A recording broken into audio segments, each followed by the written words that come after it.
today's podcast, The 3 Gaps in Witness Expectations, part of Holland Knight's powerful witness preparation podcast series, Dan Small explains the gaps that can interfere with a witness being effective in the courtroom.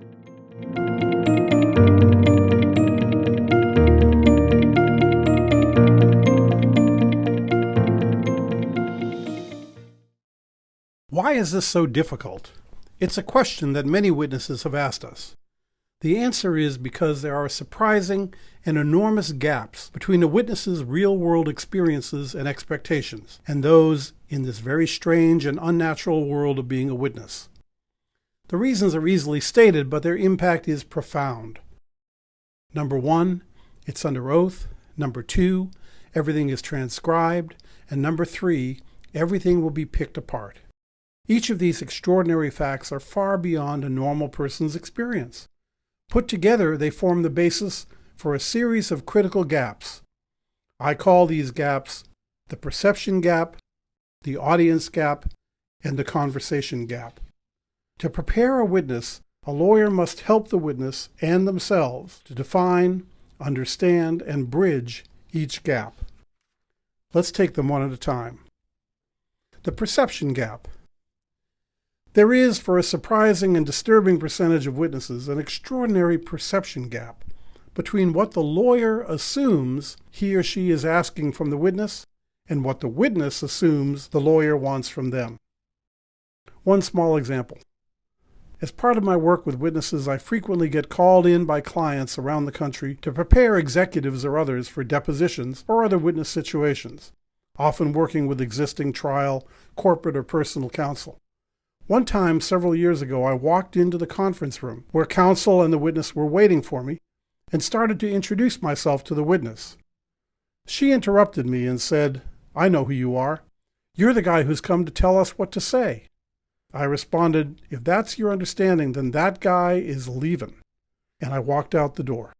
I waited outside for about 5 minutes, and then I returned and introduced myself as the guy who's come to help you to tell the truth.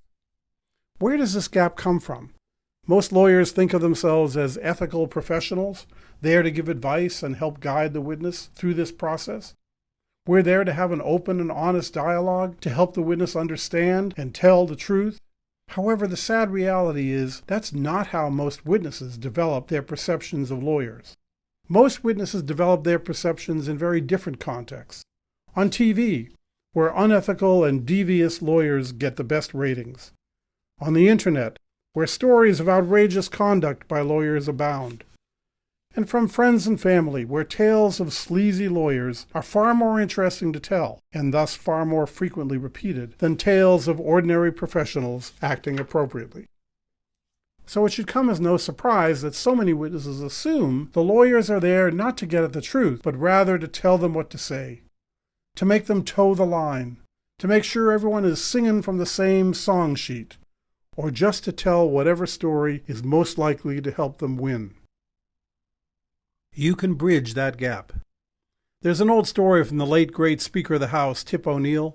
In his first congressional election, he campaigned all over his hometown and worked very hard, but he found out that his next-door neighbor, an elderly woman, had told people she was not going to vote for him. He went to her house and he said, "Mrs. Finley, you've known me all my life. I shoveled your driveway, I mowed your lawn, I delivered your paper beginning when I was 10 years old. Why aren't you going to vote for me?" "Tommy," she answered, "you never asked me." Don't make that mistake. Ask your witness for the truth, not as an offhand comment or an assumption. Ask for the truth early, clearly, humbly, passionately, and most important, repeatedly. You can't effectively represent your client as a witness if he or she is not fully candid and forthcoming.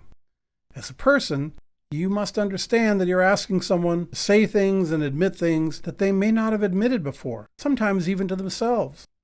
This can be a long, hard process that must be handled with patience and feeling. Lawyer and witness must work together to close the perception gap. The audience gap. From a very young age, we learn and we enjoy being social.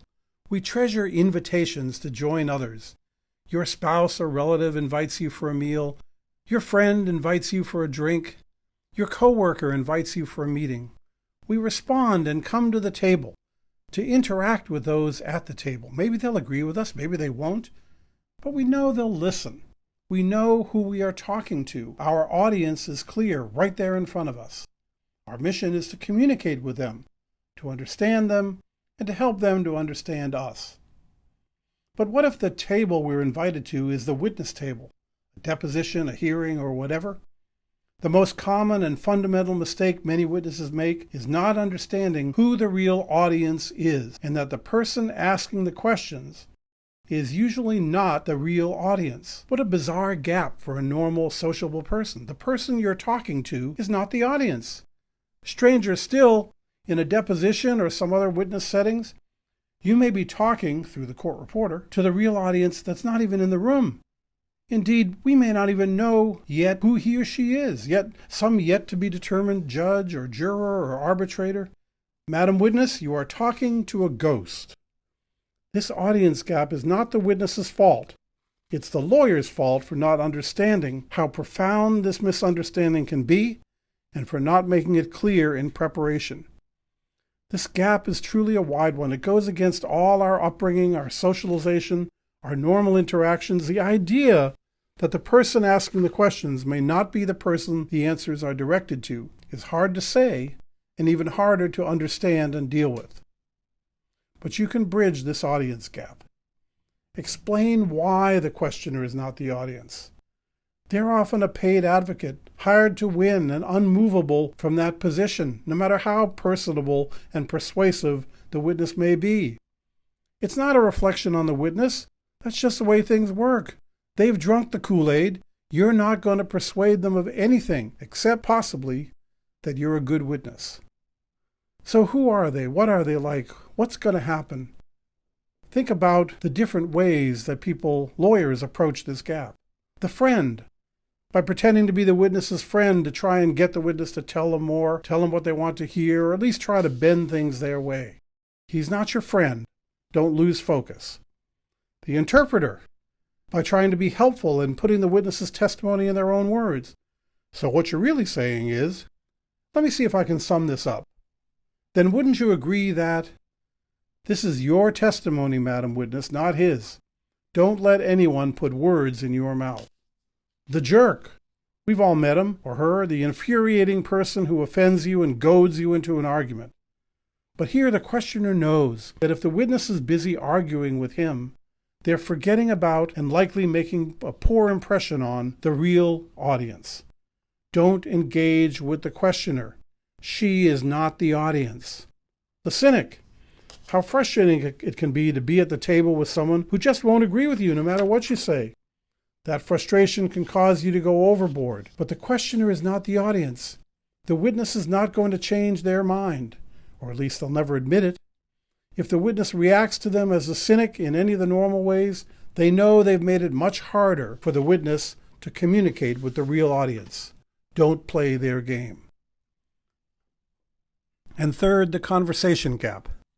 Regardless of the audience for our communication, we're used to and we pride ourselves in a form of communication that is informal and fun. Conversation. Casual, interesting, free-flowing, good conversation is an integral part of our day, our relationships, and even our self-esteem. So your witness may think, I'll just go talk to them. But in reality, you need to tell them to follow the speaking pattern of question, pause, answer, stop. Conversation is casual because the setting is informal. What if it was all under oath? Conversation is interesting because we can be open and creative. What if every word was being transcribed? Conversation is free-flowing because we feel free to say whatever we want. What if every word once transcribed would be picked apart and used against us or others in the future? Those three things, the oath, the transcription, and the follow-up, are the reasons this gap is so difficult. This is not a conversation. A witness is not there to entertain, just to tell nothing but the truth in a clear, simple way. A good conversation, we say, flows, and a good conversationalist is someone who helps it to flow. Good testimony, alas, does not flow. It's very awkward and stop and start. Question, pause, answer, stop, and then start all over again. A good listener as a witness is not someone who focuses on what the questioner meant or where they're going, but only on the words that came out of their mouth, the words that the court reporter heard. Some time ago, I represented an international sales manager, brilliant man who spoke several languages fluently. By the time he finished preparing for and giving his testimony, he volunteered to me that this was the hardest new language he had ever learned. Not because of the words themselves, but because of the unnatural and artificial discipline it requires. This is not a conversation, but you can bridge this gap. Several years ago, the TV series West Wing had a series of episodes about a scandal in the White House. The president had MS, and he and his advisors had hidden that from the American people. Now the news is broken, and an investigation has been launched into whether anyone broke the law by covering up this fact. The president's press secretary, CJ, has been subpoenaed to testify and has been called to meet with the White House counsel to prepare for her testimony. CJ is intelligent and talkative. She's clearly nervous and angry about the situation, both being called as a witness and having to meet with counsel. Unable to do much about her frustration, she takes it out on counsel by being sarcastic, uncooperative, and not eager to take advice. Counsel is trying to make her understand the need to prepare. Then, in the middle of talking about what happened, he stops, and there's roughly this exchange. CJ, do you know what time it is? It's 5 past noon. I'd like you to get out of the habit of doing that. Doing what? Answering more than was asked. Do you know what time it is? And after a long pause, she responds, yes.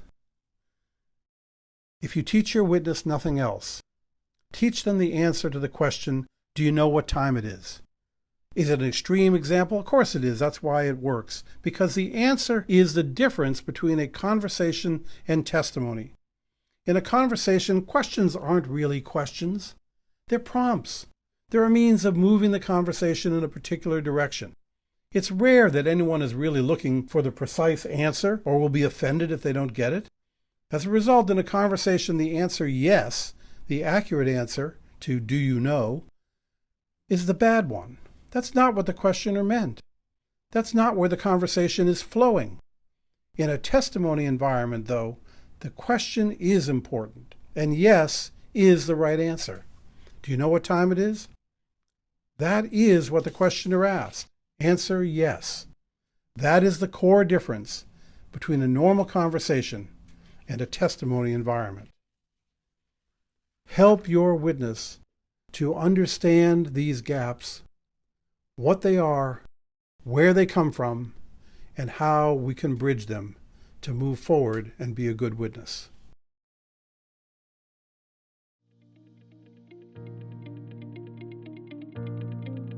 Thank you for listening to the 3 Gaps in Witness Expectations, part of Holland Knight's Powerful Witness Preparation podcast series. Dan Small is a litigation partner at Holland Knight. His practice focuses on internal and external investigations, witness preparation, and white-collar criminal matters. He is the author of the ABA's manual Preparing Witnesses, and he welcomes input on this and other podcast programs at dan.small@hklaw.com.